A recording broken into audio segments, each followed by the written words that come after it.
Hi, I'm Tim Flakoll, and I'm running for the Fargo City Commission, which is the election held on June 12th.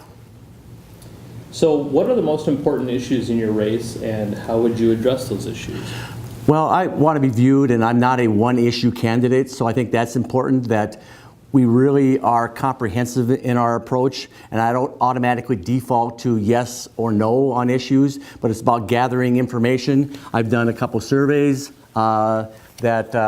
where I get feedback from people as far as how are they pleased as far as information they're getting from the city, do they feel included, issues on various projects that are being talked about, what's the great part about being Fargo in Fargo, and what could be improved upon, because that's very much a part of my nature. And also, I was the only candidate who went out and gathered signatures in order to have a chance and opportunity to talk with the voters, rather than just pay the $100 and have it on there. So, and I've gone door to door to thousands of doors to get the feedback, because it is a representative government, and you want to make sure that what their priorities are being discussed and forwarded to the extent possible for the people in Fargo.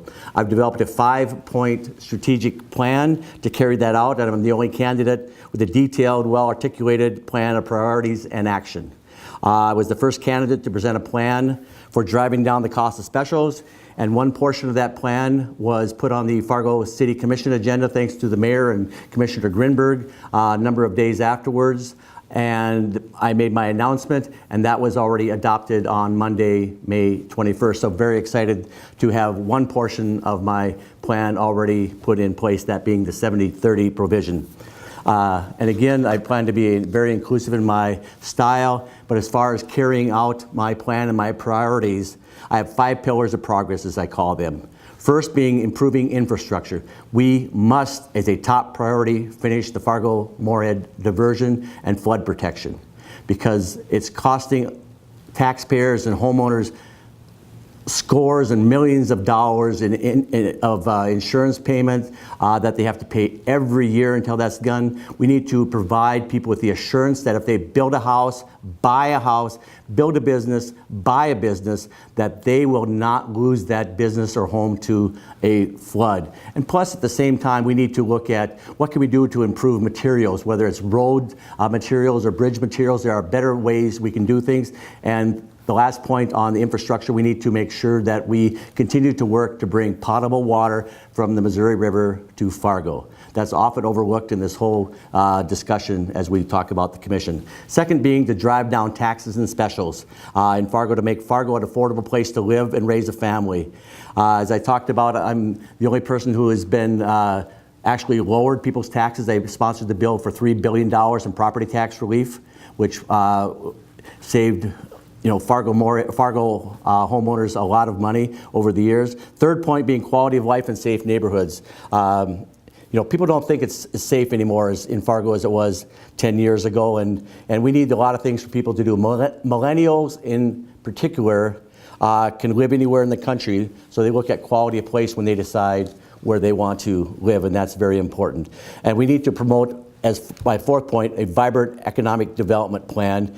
We really need to look at making Fargo the creative capital of the Midwest, interfacing with private entities like Prairie Den, 1 Million Cups, EDC, Chamber, and our campuses.